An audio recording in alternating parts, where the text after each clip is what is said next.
Masechet Sota, Daf Memchet. On va commencer par Memzaïn Amoudbet, les deux dernières lignes. Mishemet Yossi ben Yoezer Batlu HaEshkolot.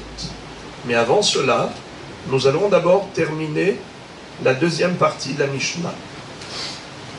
Il est écrit dans la Mishnah Misherabu Aratzhanim ou Arotzhanim Batla Regla Agufa. Misheba Eliezer ben Dinai Utchina ben Perisha Hayanikra Hazru Likroto ben Aratzhan. Misherabu Amenaafim Pasku Hamaim Amarim. Verabi Yohanan ben Zakai Hipsikan.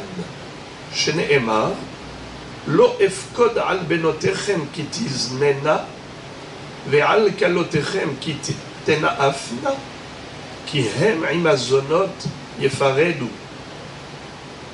Mishemet Yossi ben Yoezer ish Tsereda ve Yossi ben Yehuda, ou d'autres disent Yossi ben Yohanan ish Yerushalayim, batlu ha'eshkolot.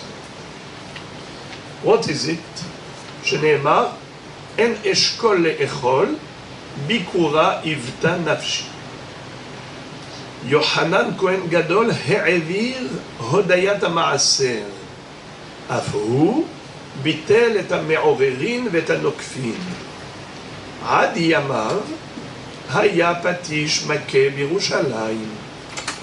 ובימיו אין צריך לשאול על הדמאי. Alors, en fait, toute cette partie-là de la Mishnah va être expliquée dans la Gemara. Mais je vais juste expliquer la partie qui précède Mishemet Yossi ben Yoezer ish Tsereda ve Yossi ben Yehuda ish Yerushalayim batlu ha'eshkolot. Dans cette Mishnah, on nous apprend tout d'abord que le protocole, la procédure que l'on appelle Arifat ha'egla, la décapitation de la jeune génisse. Car la Torah nous enseigne que si jamais on a trouvé le cadavre d'un homme, une personne assassinée, et on ne connaît pas l'auteur du crime, quelle est l'opération que se doit d'effectuer le Beddin de cette ville? Eh bien, c'est d'apporter une jeune génisse. De quelle ville s'agit-il? On l'a déjà appris plusieurs fois, la ville la plus proche du cadavre. Lorsque le Sanhedrin Agadol de Yerushalayim a délégué des Dayanim pour mesurer la distance qui sépare le cadavre des villes avoisinantes, il s'est avéré qu'il y en a une des villes qui est plus proche du cadavre que toutes les autres. Donc les Dayanim de cette ville doivent apporter une Egla, une jeune génisse, qui sera décapitée dans le Nahal Etan, un sadé qui est vierge. Et ensuite, les Dayanim vont se laver les mains pour déclarer Yadenu lo shafru et adam hazeh ve'einenu lo ra'u. Et les Kohanim vont devoir prier Kaper le'amecha Israël asher padita Hashem ve'al titen dam naki bekerev amecha Israël ve'ni kaper lahem adam. Et ensuite, la Mishnah nous enseigne maintenant une chose incroyable, c'est qu'il fut un temps où on a arrêté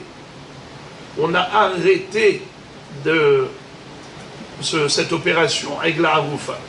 Même lorsqu'on trouvait quelqu'un qui avait été assassiné, on n'apportait plus de jeune génisse pour la décapiter, comme la Torah nous l'enseigne. Comment est-ce possible?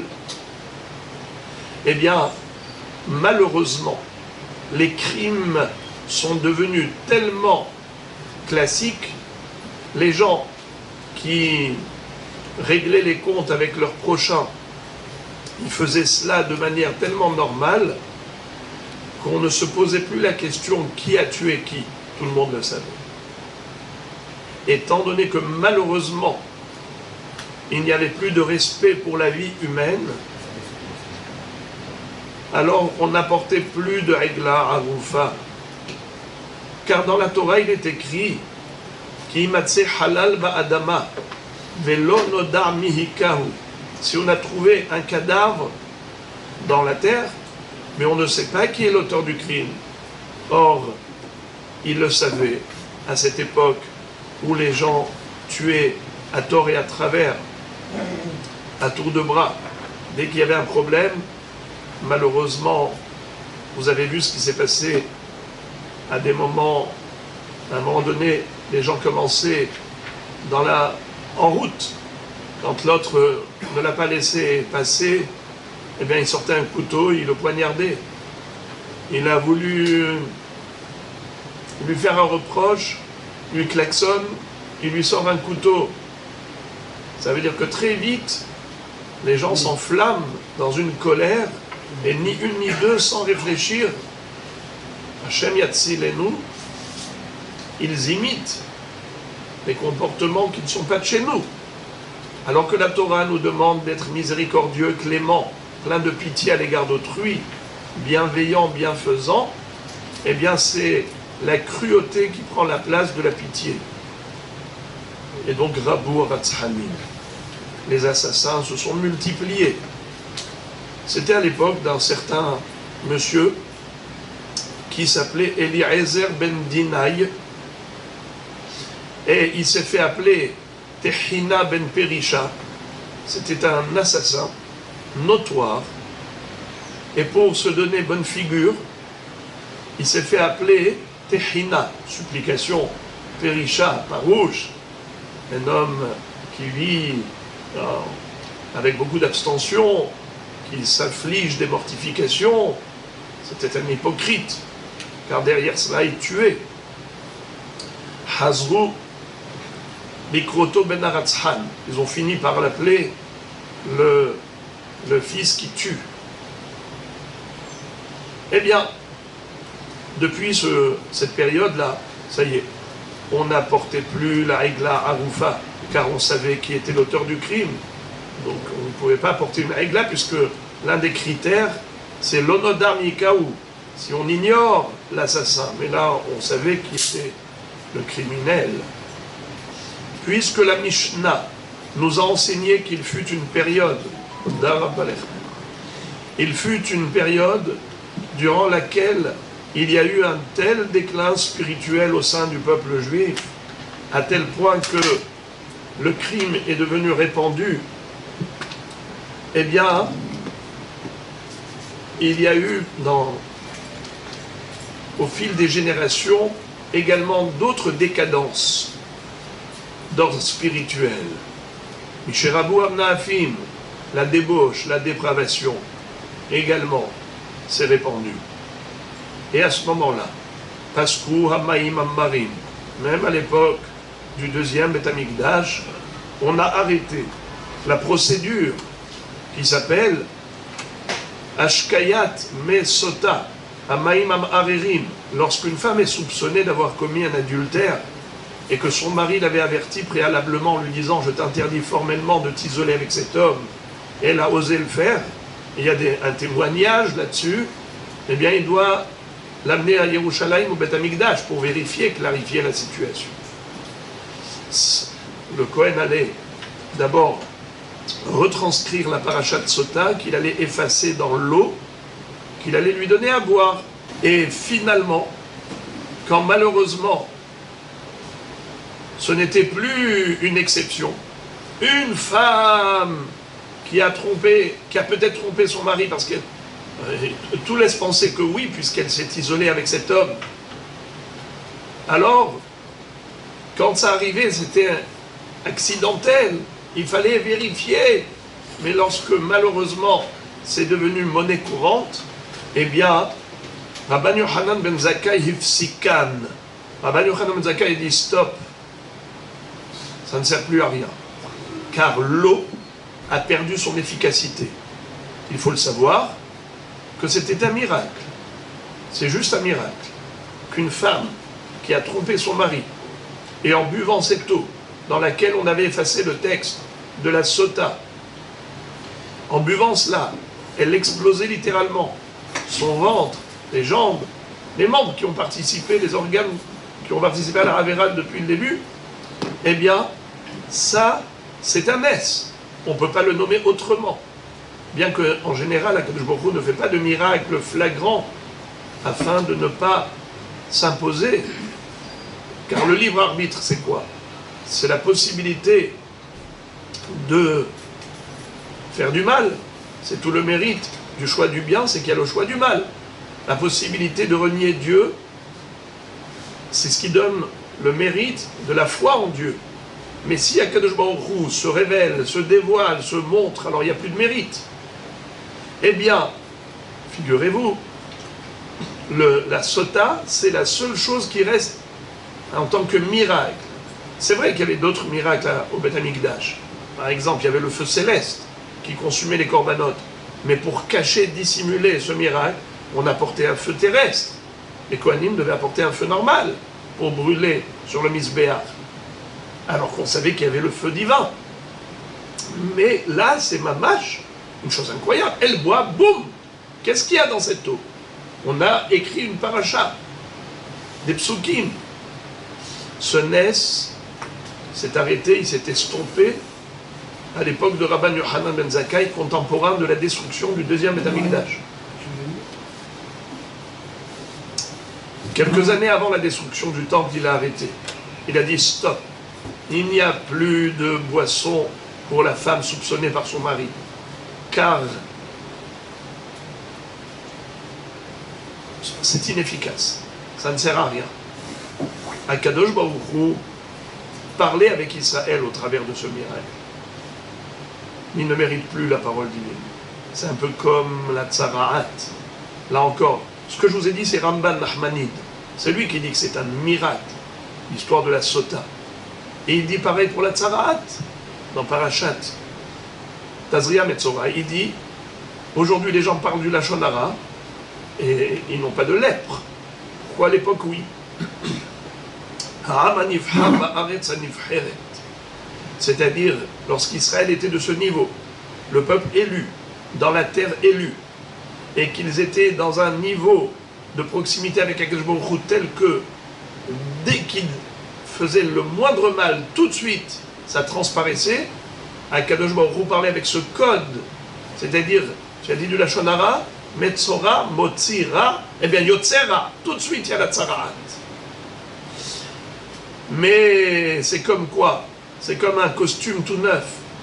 Dès qu'il y a une tache, on voit tout de suite. Mais si on a la salopette du garagiste, une tache de plus, une tache de moins, tu ne peux pas savoir. La Neshama, quand elle était pure, eh bien dès qu'il y avait la moindre avéra, waouh! Mais après, elle est entièrement crasseuse. Elle a été encrassée, la Neshama. Kadosh Baruch Hu dit, ça ne sert à rien. Et c'est ce qu'il a cité comme pasuk de Hoshea.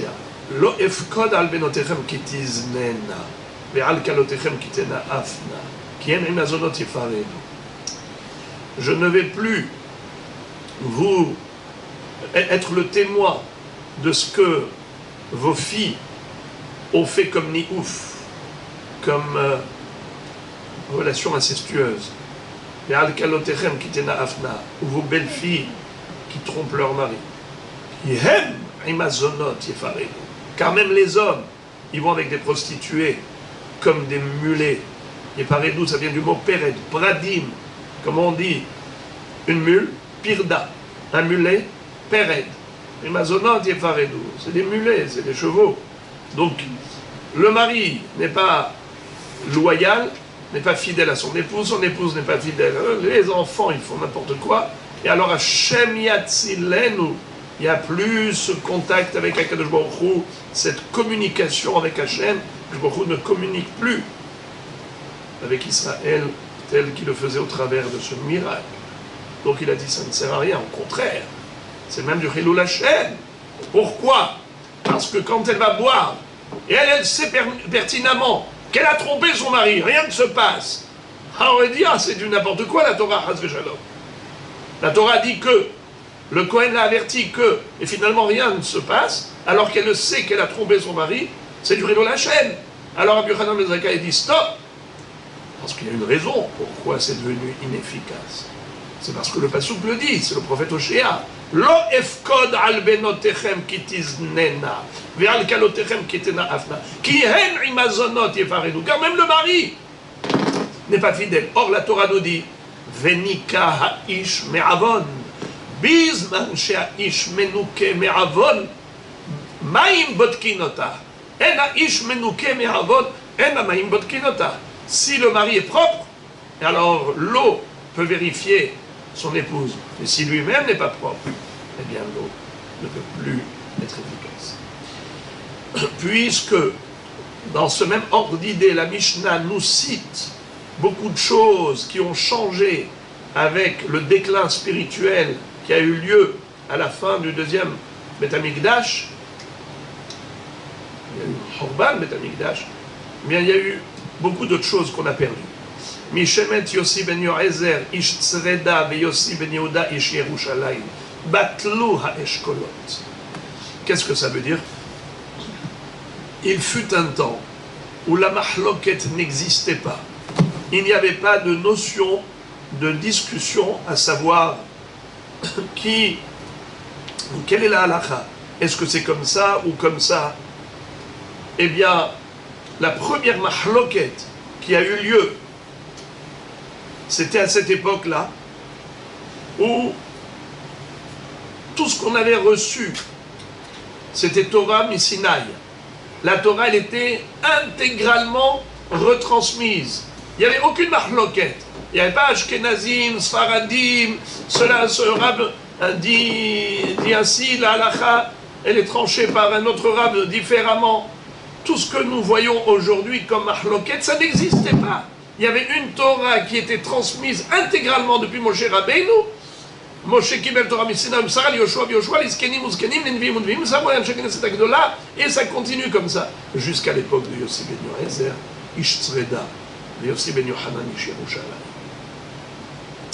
Et là, on a eu la première mahloket. Laquelle première mahloket? Est-ce que quand on offre un sacrifice pendant Yom Tov, est-ce qu'on fait la smicha ou on ne fait pas la smicha? Normalement, quand on apporte un korban, le propriétaire du korban doit poser les deux mains sur la tête du korban pour appuyer dessus. Si c'est Yom Tov, on fait la smicha ou on ne fait pas la smicha? Parce qu'il y a un sourd d'être mishtamesh be'ba'alei hayim. Az somer, lo somer. Mahloket. C'était la première mahloket, tout ça, Israël. Et là, on a perdu les eshkolot. C'est quoi eshkolot? Eshkol. C'est quoi eshkol? Vous savez c'est quoi eshkol? C'est une grappe. Eshkol anavin. Une grappe de raisin. Quel rapport? Batlou à eshkolot. Quand ils sont décédés, Rabbi Yossi ben Yoezer, Ish Tzreda, Yossi ben Yohanan Yerushalayim sont décédés, Batlou eshkolot. Ça y est, on n'a plus de eshkol. La Gemara va expliquer Ish Shehakol Bo. Kolbo. C'est-à-dire une Torah intacte. Une Torah intégrale. Une Torah où il n'y avait pas un seul oubli. Il n'y avait pas une seule défaillance dans la connaissance. La connaissance, elle était parfaite. Limpide comme l'eau de roche, pas une seule mahloket. Hakol Bo. La Torah telle qu'on l'a reçue, Bé'er Sinaï. Eh bien, ça, c'est le déclin des générations. Sheneemar en eshkol le'echol, bikura ivta nafshi. Comme dit Akadosh Baruch Hu dans la prophétie de Micha, il n'y a plus de grappes. Aïe, on veut manger des bonnes grappes. Eshkol, ish et akolbo, bikura. Bikura, c'est les téhénim, les prémices des figues. Bikura, c'est des symboles. Eshkol, Bikura, c'est que des symboles qui veulent dire la perfection n'existe plus. La perfection n'est plus de ce monde. Encore, Yohanan Kohen Gadol et Evir Odayat Ma'aser. Yohanan Kohen Gadol, il a arrêté la Hoda'a de Ma'aser. Vous savez c'est quoi Vidui Ma'asmot, les amis? Tous les 3 ans, il fallait faire Vidui Ma'aser. Car vous savez que dans une période de 6 ans, entre une Shemitah et l'autre, tous les septennats, on a une Shemitah, mais on a 6 années agricoles. Ces 6 années agricoles sont réparties en 2. 1, 2, 3, 4, 5, 6. La première et la deuxième année, on doit donner la terouma au Kohen, Maaser Rishon au Lévi, Maaser Sheni à Yerushalayim. Mais la troisième année, à la place du Maaser Sheni qu'on mange à Yerushalayim, c'est-à-dire les fruits sacrés qu'on devait manger à Yerushalayim, et si c'était trop lourd pour les apporter jusqu'à Jérusalem, on transférait la kedusha des fruits sur de l'argent qui sera apporté à Yerushalayim pour acheter des produits alimentaires et les consommer là-bas. Eh bien, la troisième année, il n'y avait pas de ça. Il n'y avait pas Maaser Sheni, il y avait Maaser Ani, c'est-à-dire la dîme aux pauvres à la place du Maaser Sheni.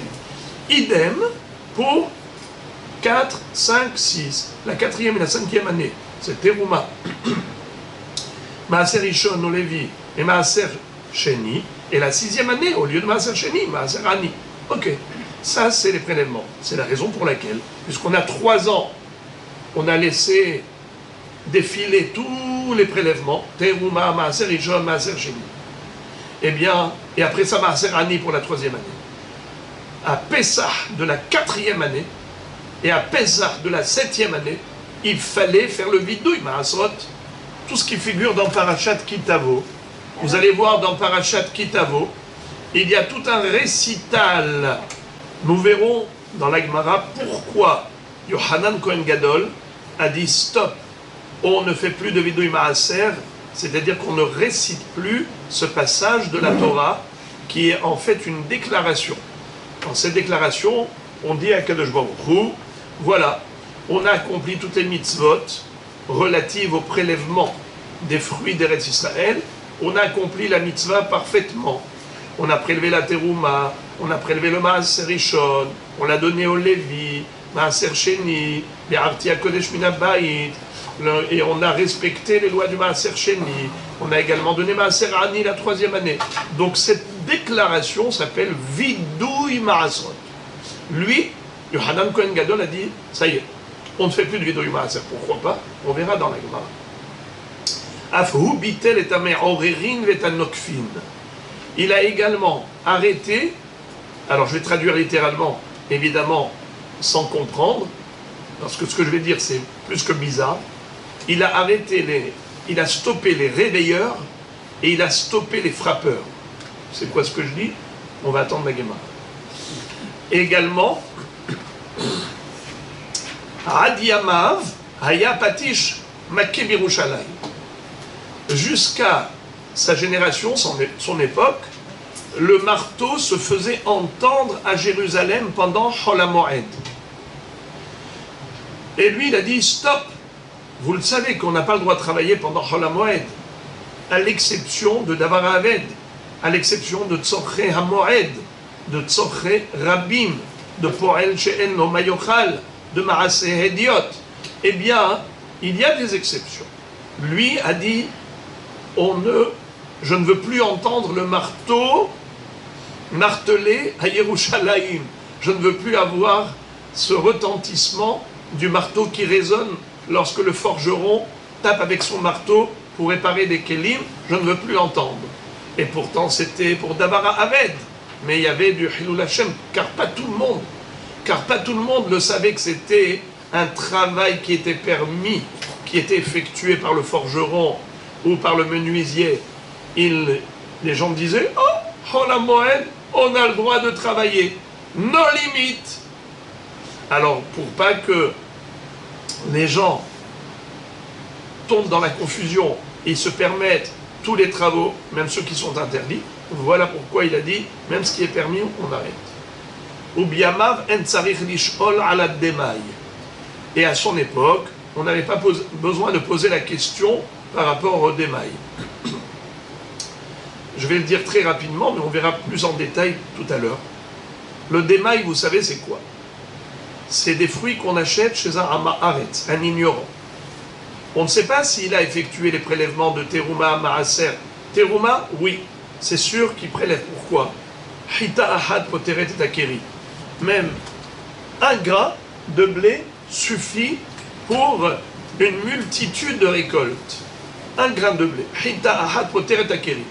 Qui a dit qu'il faut donner au Kohen un 50e Aïn Benonit, ou un 40e Aïn Tova, ou un 60e Aïn Ra? C'est les Hachamim. Les Hachamim ont donné un shi'ur à la terouma.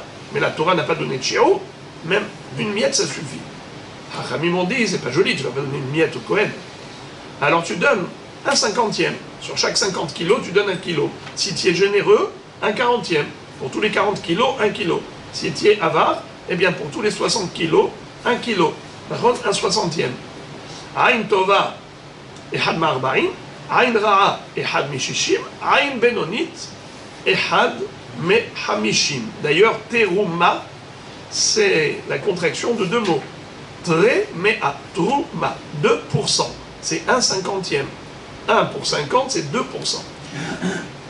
Lorsque les fruits n'ont pas encore été prélevés, on n'a pas prélevé la terouma et le maaser, on n'a pas le droit de manger les fruits. Ça s'appelle tevel. D'ailleurs, le mot tevel, c'est tavlo. C'est la contraction de lotov. Tevel, lotov. Il faut prélever. Même si tu n'as pas encore donné au Kohen et au Lévi, mais déjà tu prélèves. Alors, qu'est-ce qui se passait? Il y avait des Ammé Haaretz, des ignorants, ils disaient, mais ça ne va pas, non, je ne vais pas donner au Lévi la dîme, 1/10 de ma récolte, encore prélever un peu pour la terouma, d'accord, mais 1/10 pour le Lévi, c'est trop. Alors il faisait l'économie. 1/10 pour les pauvres, c'est trop, il faisait l'économie. C'est pour cela que celui qui achetait des fruits chez Amma Haaretz, il devait prélever. Et ces fruits-là, on les appelle démaï, qui est la contraction aussi de deux mots. En araméen, da-maï. Ça, c'est quoi? Da-maï. Est-ce qu'on a prélevé ou pas prélevé ces fruits? Alors, puisqu'on avait un doute, il fallait prélever. La Gemara va dire plus tard que ce Yohanan Kohen Gadol a envoyé des émissaires de partout en Israël et il a fait faire une statistique selon laquelle il a trouvé que la vérité, la majorité des Ammé Haaretz prélevaient le maaser. Mais comme il y avait une forte minorité qui ne prélevait pas, alors il a institué de prélever quand on achète chez un Ammé Haaretz. Prélever le maï. Donc, à son époque, en tsarich lishol ala demaï. On n'avait pas besoin de poser la question au Ammé Haaretz. T'as prélevé, t'as pas prélevé, t'as prélevé, t'as pas prélevé. Tu achètes chez un Ammé Haaretz, de facto tu prélèves. Parce que tu ne peux pas compter sur ce qu'il te raconte. D'accord? Ça, c'est la fin de la Mishnah. Et maintenant, je passe à la Gemara qui est relative à ce passage. Regardez, s'il vous plaît, en bas, les deux dernières lignes de Mem Zayin Amud Bet. Mishemet Yossi ben Yoezer, Batlu ha-eshkolot. On a dit que les eshkolot ont disparu depuis la mort de ces deux grands maîtres de la Torah. Amar Abuda Marshmoel, Ish et Hakolbo. C'est quoi eshkolot? C'est la contraction de Ish chez Hakolbo. C'était des gens qui connaissaient toute la Torah, sans aucune faille dans leur mémoire. Et donc il n'y avait pas de mahloket. Jusqu'à cette époque, la mahloket n'existait pas. On savait exactement qu'est-ce que Hachem a dit à Moshe Rabbeinu. Il n'y avait pas d'oubli. L'oubli n'a commencé qu'après. La galoute, elle en a été pour quelque chose. Yohanan Kohen Gadol He'evir Odayat Maaser. Yohanan Kohen Gadol, il a arrêté le vidouille Maasrot. On avait dit qu'il fallait faire la déclaration. Maïtama, pourquoi il a arrêté? Il a dit stop, il n'y a plus de récital. Il n'y a plus de récital. Là, la 4e année et la 7e année, à l'issue des 3 ans de Maaser, 1, 2, 3 et 4, 5, 6, il a dit il n'y a plus de vidouille, il n'y a plus de déclaration. Pourquoi il n'y a plus de déclaration pour le Maaser? Maïtama, Amar Yossi bar Hanina, les filles chez En Notnimoto Ketikuno. De Rahamana Amar, de Yahvé, l'Alviyim, Ve'anan, Kayahvinan la Kohanim. C'est-à-dire, lorsque Ezra Sofer est monté à Jérusalem, il est monté en Israël, il a ramené avec lui les gens de la diaspora. Mais ils n'étaient pas nombreux. Il n'était que 42 000 juifs et quelques. Et il a eu beaucoup de chagrin, car les gens se sont installés en Babylonie et ils se sont complus là-bas. Et au lieu de faire la Aliyah, ils sont restés en diaspora. Il y avait aussi les Lévi'im qui sont restés en Hutzala Haaretz. Alors, pour les peu de Lévi'im qui sont montés, il a dit, eh bien, on ne donnera plus le Maaser Rishon au Lévi, on le donnera aux Kohanim. Car les Kohanim sont aussi des Lévi'im. Mais normalement, qu'est-ce qu'on donne aux Kohen? La Terouma. Qu'est-ce qu'on donne aux Lévi? Le Maaser Rishon. Il a dit non, il n'y a plus de Maaser Rishon. Finish. Le Maaser Rishon, on le donne aux Kohanim, qui sont aussi des Lévi'im. Pourquoi il a privé les Lévi'im de leur dû? C'est pour les sanctionner, pour les pénaliser. Ils n'ont pas voulu faire la Aliyah, eh bien, ils n'auront pas le Maaser Rishon. Regardez le premier rachis de la page. De Kansinhu Ezra.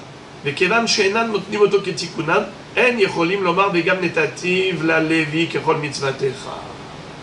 C'est-à-dire, dans la déclaration qu'on appelle Vidui Ma'asrot, qu'est-ce qu'on dit à Kadosh Baruch Hu? On dit, j'ai fait tout ce que tu m'as demandé de faire.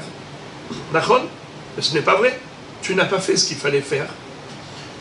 Kadosh Baruch Hu te demande de donner aux Lévi'im, et toi tu as donné aux Kohanim. Ok, les Kohanim sont aussi des Lévi'im. D'après cette chita, Rabbi Elazar ben Azaria dit que en effet, puisque les Kohanim sont tout à fait aptes à recevoir, mais ce n'est pas stricto sensu, ce n'est pas bidiouk ce que la Torah te dit. La Torah te dit, la Lévi, Begam netativ, la Lévi. Ce n'est pas vrai, tu n'as pas donné au Lévi, tu as donné au Kohen. Eh bien, tu ne peux pas dire du mensonge devant Dieu. Voilà pourquoi il a dit stop cette déclaration. La Gemara dit Velodé Ashar Ma'asrot. Ok, il n'y a que le Maaser Rishon. Il n'y a que le Maaser Rishon qui est donné au Lévi, qui n'est pas concrètement donné au Lévi, mais donné au Kohen. D'accord, mais tout le reste est bien fait. Alors au moins qu'on fasse un Vidui Ma'asrot pour tout le reste. Pourquoi il a annulé totalement tout le Vidui de A à Z? Amarish Lakish, Kol Bayit, she'en mitvadeh al Maaser Rishon, shuv en mitvadeh al sh'ar Ma'asrot. Ma'itama, Amar Abaye, ho'il u patach bo hakatuv tehila. Qu'est-ce que ça veut dire? Toute personne qui n'est pas capable de dire j'ai donné le Maaser au Lévi, eh bien il n'y a pas de vidouille Maasot. Toute la déclaration est annulée. Pourquoi? Parce que c'est la première chose. Venatata la Lévi, la guerre, la yatom, vela almana, ve achlou bish'arecha, ve saveru. C'est quoi Venatata la Lévi? Venatata la Lévi, c'est le Maaser Rishon. La guerre, la yatom, vela almana, c'est le Maaser Ani. Ve achlou bish'arecha, ve saveru, on mangera à Jérusalem, c'est Maaser Sheni. D'accord? Si tu n'es pas capable de commencer le pasouk, d'abord de dire, de déclarer j'ai donné au Lévi, alors laisse tomber, car le Lévi c'est le début.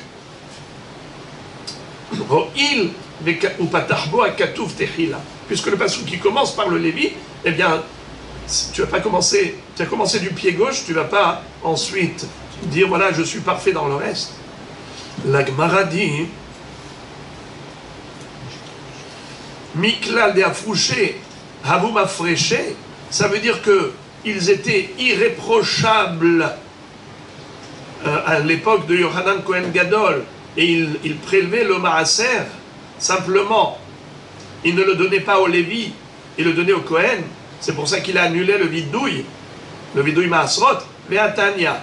Pourtant dans la Braïta, qu'on va apprendre immédiatement, on va voir que Bichlal, les gens ne prélevaient pas correctement. Il a décrété de prélever du dmaï, de la production qu'on achète, la production agricole qu'on achète chez le Hamaharetz. Les filles chez Shalach Bechol Gevoul Israël, il a envoyé des émissaires dans toutes les frontières d'Israël. Vera she'en mafrishin et la terouma gedola bilvad. Et il a constaté par cette statistique que les gens ne prélevaient que la terouma et pas le Maaser Rishon. N'est-ce pas? La terouma, pourquoi il donnait la terouma? Dites-moi les amis. Bravo! Car la terouma, on peut s'acquitter même avec une miette, avec un grain. Mais par contre, Maaser Rishon ou Maaser Sheni, le Maaser Rishon, Maaser Sheni, Miktsatan Me'asrin, ou Miktsatan en Me'asrin, certains prélevaient le Maaser, et d'autres non. Mais Amar Lahem, il leur a dit, Banaï, mes enfants, Bo'u, Ve'omar Lachem. Venez, je vais vous expliquer.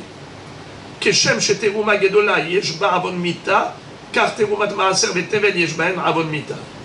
De même que la Teruma Gedola, elle peut entraîner une condamnation à mort, c'est-à-dire celui qui mange du Tevel et il n'a pas prélevé la Teruma, il est Hayav Mita Bide Shamaim. Ainsi, celui qui a prélevé la Teruma, mais il n'a pas prélevé le Maaser Rishon, le Maaser Sheni, et il a mangé la récolte de ses fruits sans prélever le Maaser Rishon, le Maaser Sheni, mais il est Hayav Mita Bide Shamaim, c'est Tevel. Amad Vitkin Lahem, alors depuis, il a institué celui qui achète des fruits chez un ignorant, mafrish mehen, maaser rishon ou maaser sheni.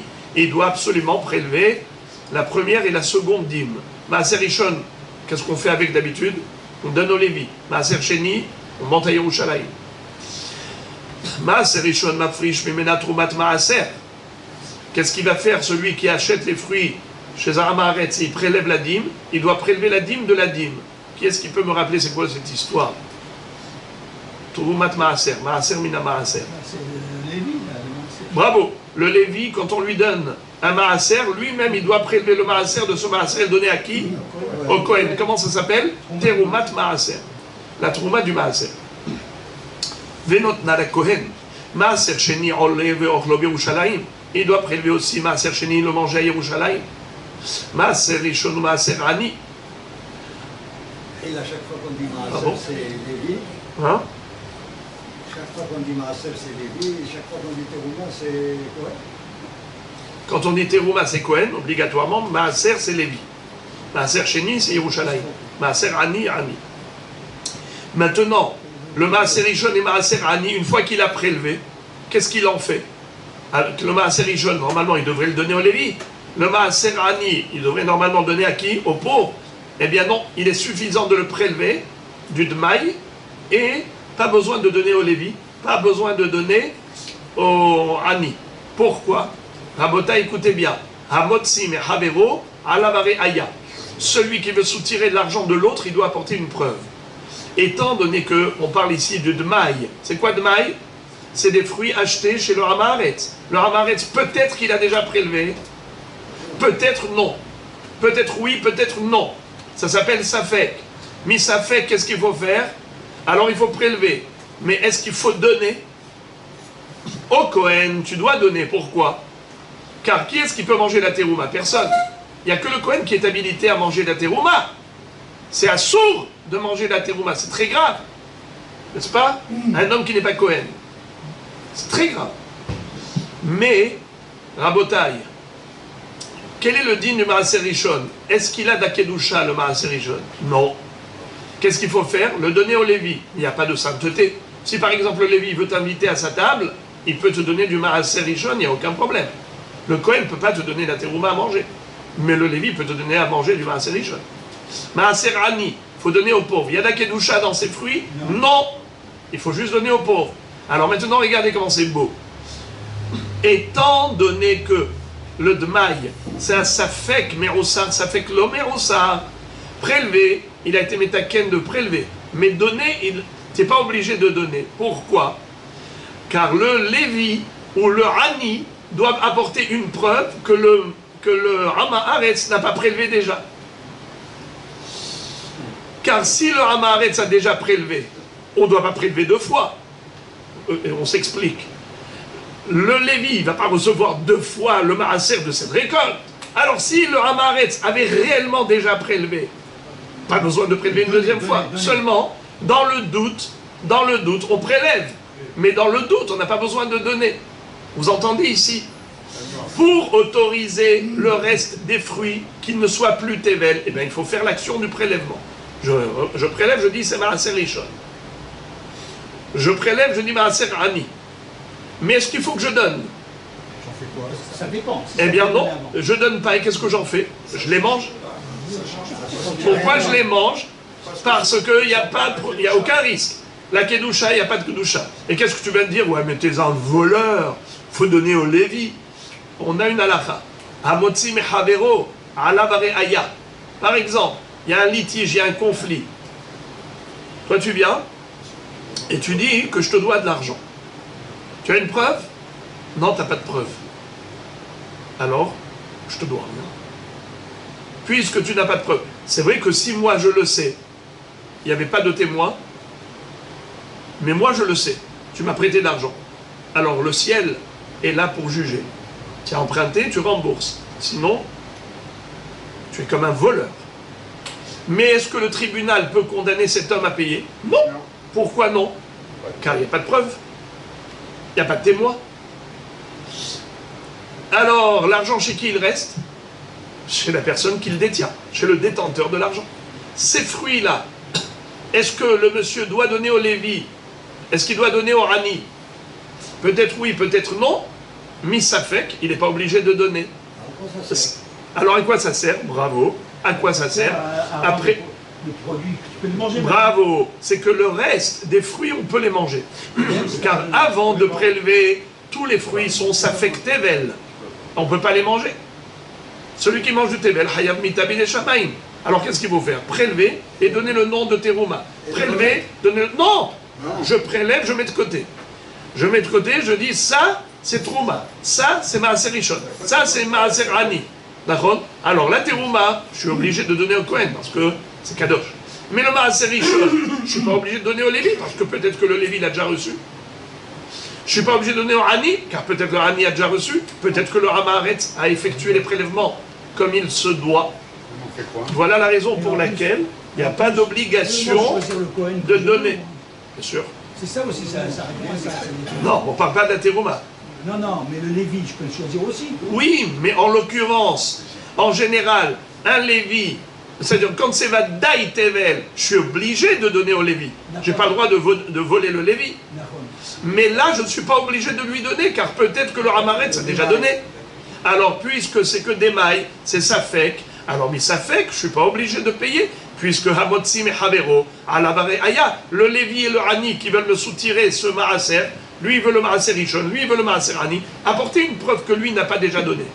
Si vous avez une preuve qu'il n'a pas donné, là je suis obligé de vous donner. Mais tant que vous n'avez pas de preuve, eh bien je garde. Donc je prélève le Maaser et je le mange.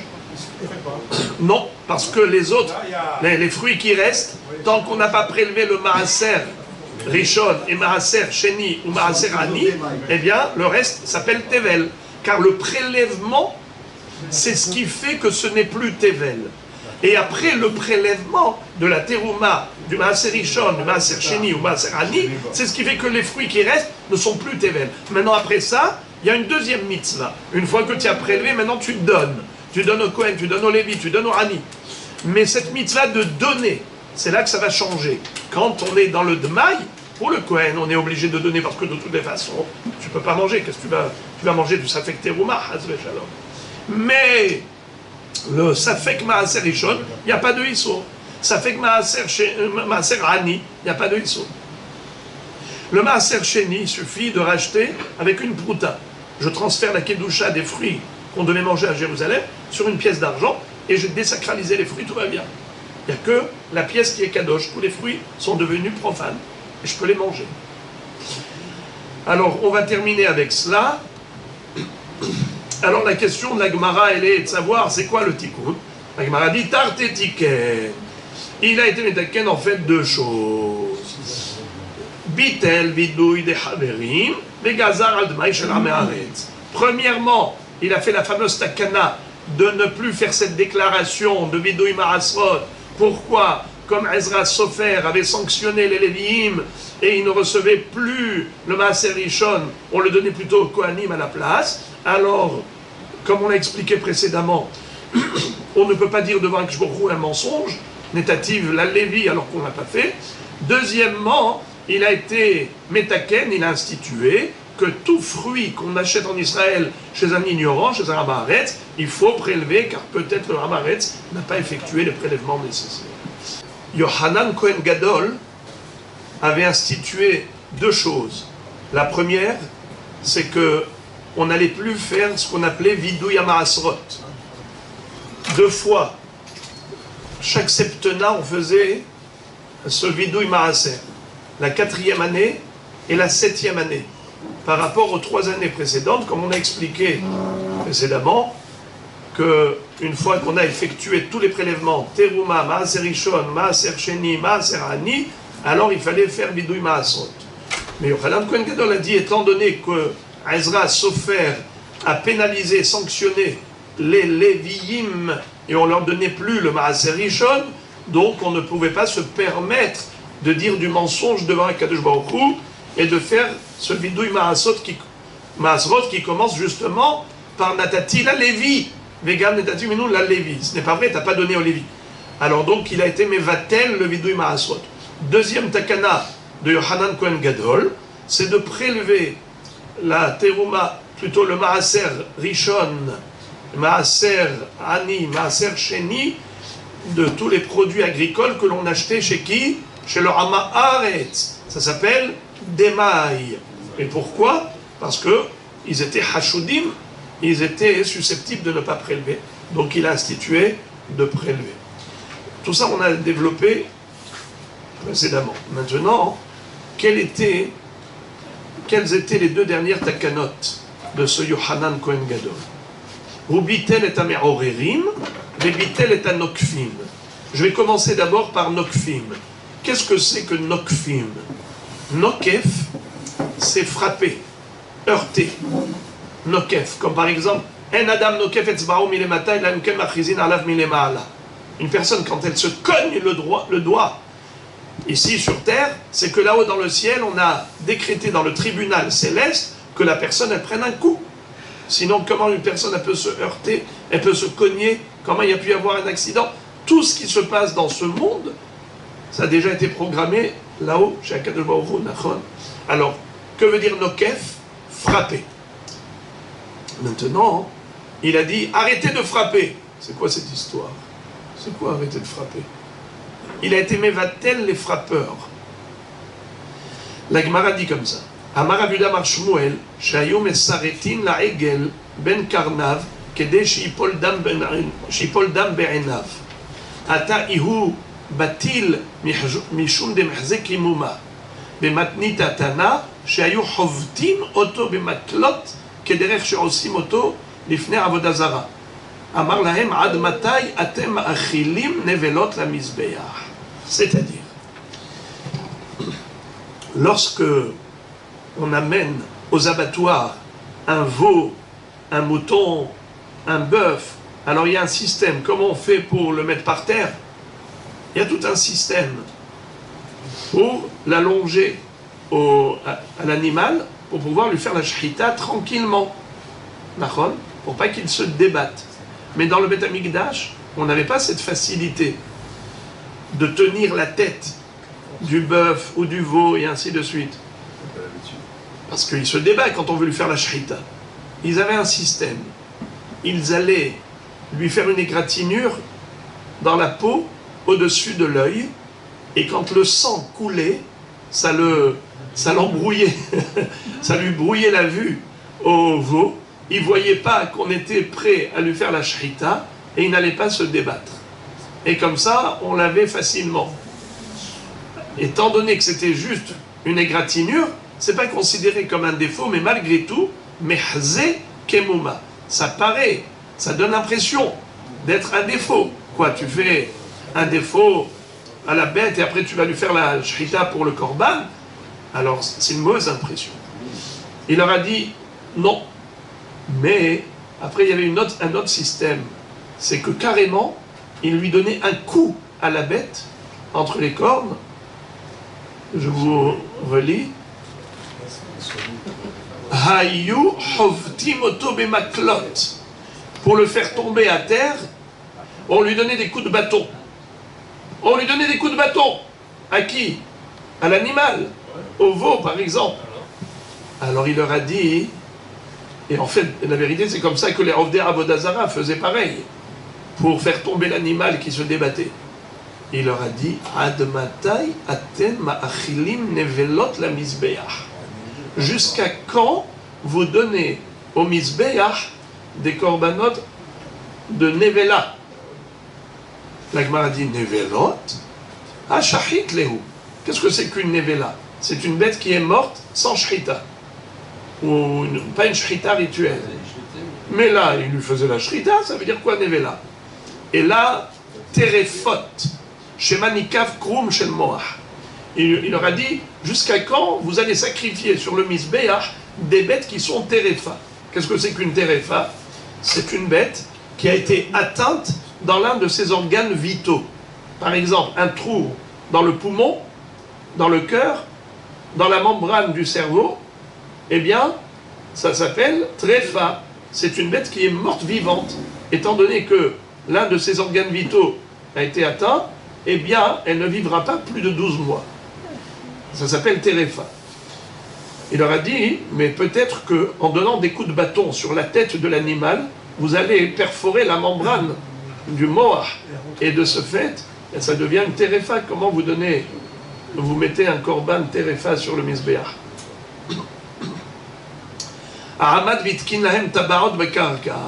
Alors il a donné le conseil il a fait fixer dans le Beth Amikdash des tabarot, des anneaux. Et donc comme ça on mettait la tête de l'animal dans les anneaux. Il y avait d'ailleurs 24 anneaux. Puisqu'il y avait 24 mishmarot kehuna, chaque semaine il y avait une autre garde de Kohanim et chacune avait son anneau duquel il se servait. Également, il leur a dit, arrêtez d'être me'orerim, arrêtez de réveiller. C'est quoi ça?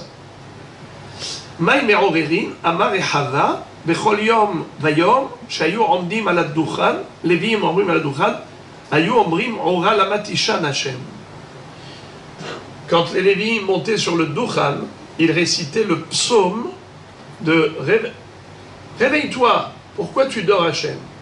Il leur disait, Amar lahem yeshena lifnei hamakom, vous osez dire que Akadosh Baruch Hu dort, ve'alok var ne'emar, hine lo yanum, ve'lo yishan shomer Israël. Ni ne dort, ni ne sommeille le gardien d'Israël. Alors que veut dire le pasuk dans Tehilim, Ora lamat ishan Hashem, bizman she'Israël shurim betzar, ve'umot ha'olam benachat, leshalva, ve'kach ne'emar Ora lamat ishan Hashem. C'est-à-dire que lorsque les goïms vivent dans la tranquillité et que Israël vit dans la perturbation, alors c'est comme si Akadosh Baruch Hu sommeillait, comme s'il dormait.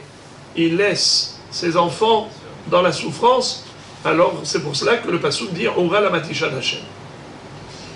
On voit pas, on ne comprend pas quel est le lien entre les deux. Non, quelle est la réponse?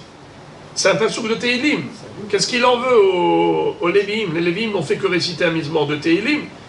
Si Yohanan Kohen Gadol a quelque chose à redire, eh bien, qu'il le dise à David Amelech.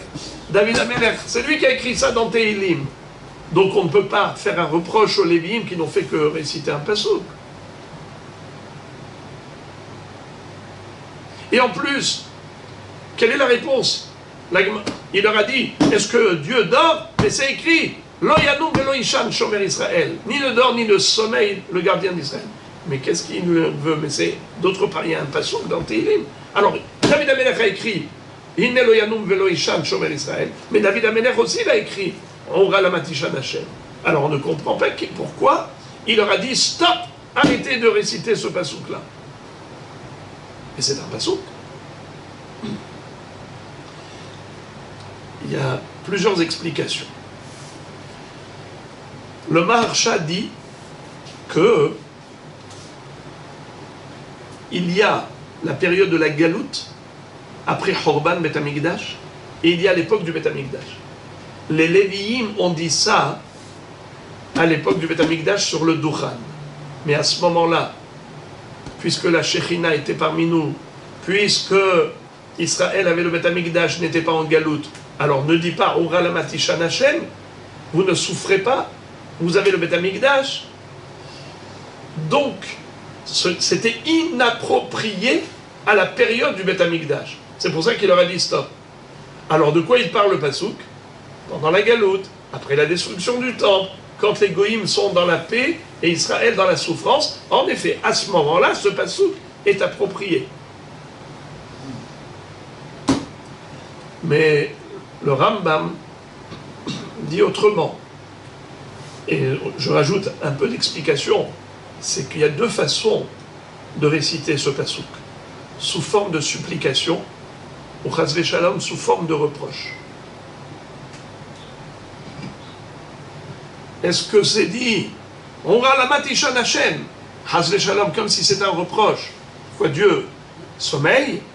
Ni ne dort ni ne sommeille le gardien d'Israël. Même lorsque tu crois que chas v'shalom nous a abandonnés, c'est absolument faux. Même à ce moment-là, dans la galoute, il est là pour nous protéger, pour pas qu'il y ait chas v'shalom d'extermination d'Israël. Am Israël Hay, Od Avinu Hay, des millénaires de persécution. Et on est là, sur la scène de l'histoire. Et ô combien Israël fait parler de lui. Nachon? Rabotai, eh bien, ça, c'est la différence dans l'intonation. Tu lis ce pasouk sous forme de supplication ou bien sous forme de réflexion, sous forme de reproche. Eh bien, il leur a dit, puisque la manière comment vous le récitez, vous donnez l'impression de faire un reproche à Akadosh Baruch Hu, alors arrêtez. Parce que Behemet, lo yanum velo yishan shomei Israël. Mais David Amelach, quand il a écrit ça, c'était sous forme de supplication. Ora, la matishan Hashem, quand tu laisses les goïms dans cette tranquillité, et Israël, dans cette perturbation, dans ces persécutions, dans ces souffrances, tu donnes l'impression comme si, chas v'shalom, tu les as abandonnés. Lama tishan Hashem, pourquoi tu nous laisses dans cette situation? Donc ça, c'est déjà différent. Et on termine le sujet. Ad yamav hayam apatish make birushalayim kol yamav, c'est-à-dire que becholosh el moed, à chol moed, les gens travaillaient pour davar aved, dans le cadre d'un travail permis. Mais lui, il leur a dit, le problème, c'est que les gens ne le savent pas que c'est dans le cadre du permis, alors arrêtez même ça. Enfin, pendant son vécu, pendant sa génération, les gens n'avaient pas besoin de demander est-ce que le Hamaretz a prélevé ou il n'a pas prélevé, parce que d'emblée, de facto, lui il a institué qu'il faut absolument prélever le Maaser des fruits qu'on achète chez un Hamaretz, c'est ce qu'on appelle le démail, puisque lui il a institué le démail, comme quoi il faut prélever, donc on n'a pas besoin de poser la question. Tu poses la question pourquoi ça va changer quelque chose. De toutes les manières, il a institué de prélever dans tous les cas de figure, donc là il y a Adam Tsarich Lishol. L'homme n'avait plus besoin de demander si oui ou non c'était prélevé, de toutes les façons il fallait qu'il prélève. Voilà donc.